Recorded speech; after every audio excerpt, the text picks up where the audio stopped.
सदारती चूंड लाइ पोलिंग जो अमल जारी है। गडियल पार्लियामेंट जो इजलास क़ौमी असेंबली में थी रहियो है। चइनी सूबाई असेंबलियुनि में भी इजलास जारी आहिनि, जिन में सदर जे चूंड जे लाइ वोटिंग जो अमल जारी है। जेके मेंबर्स आहिनि उहे वोट कास्ट करे रहिया आहिनि। अव्हांखे ॿुधाईंदा हलूं त आसिफ अली ज़रदारी ऐं महमूद खान अचकज़ई में मुक़ाबलो थी रहियो है। कोयटा में भी सदारती चूंड लाइ बलोचिस्तान असेंबली में पोलिंग थी रही है। सिंध असेंबली में भी पोलिंग जो अमल जारी है। इनको बैलेट पेपर इशू हो रहा है।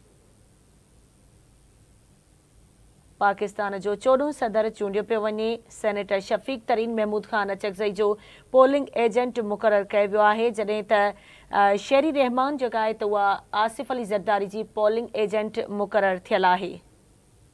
तफ़सील मालूम कंदासीं। आवाज़ जो चीफ रिपोर्टर गाज़ी झंडीर असां सां लाइन ते मौजूद है। जी गाज़ी झंडीर, सिंध असेंबली में भी सदर जी चूंड जे लाइ पोलिंग जो अमल जारी है, छा सूरतहाल आहे, अपडेट कजो।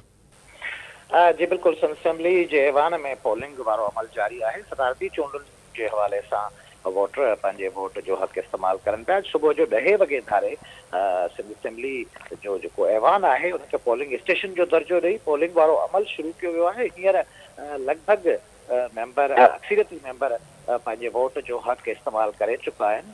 सिंध जे वॾे वज़ीर सैयद मुराद अली शाह समेत अॻूणे स्पीकर आगाज़ सिराज दुरानी ऐं हाणोके स्पीकर अवैस कादिर शाह समेत शर्जील नाम महमूद नासिर हुसैन शाह समेत ॿिया केतिराई अहम पीपल्स पार्टी जा अॻुवान पंहिंजे वोट जो हक़ इस्तेमाल करे चुका आहिनि, जॾहिं त एमकेएम जा MPAs मौजूद आहिनि ऐवान जे अंदर, जेके भी पीपल्स पार्टी के उम्मीदवार आसिफ अली ज़रदारी के सदारती चूंडुनि में वोट करन पिया। हींअर अञा कुछ मेंबर रहियल आहिनि। अल्फाबेटिकली ऑर्डर तहत हर एक मेंबर के सॾियो वञे पियो ऐं वोटिंग वारो जेको अमल है सिंध असेंबली जे ऐवान में वो जारी है। सिंध हाई कोर्ट जो chief justice Aqeel Ahmed Abbasi presiding officer जी जिम्मेदारियों अदा करे पियो ऐं पोलिंग के सिक्योर रखण लाइ जेके मोबाइल फोन आहिनि सभिनी मेंबर्स जा उहे ॿाहिरि जमो कराया विया आहिनि। अंदर ऐवान अंदर यानी पोलिंग स्टेशन अंदर कंहिं भी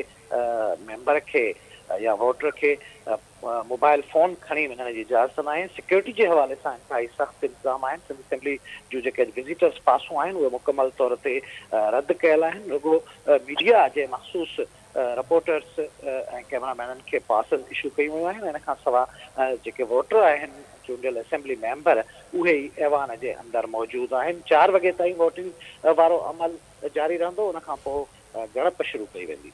जी ठीक है, मुझे वॾी मेहरबानी गाज़ी झंडीर अपडेट करण लाइ। जी नासिर, अव्हांखे ॿुधायूं पिया त सदर जी चूंड थी रही है। पाकिस्तान जो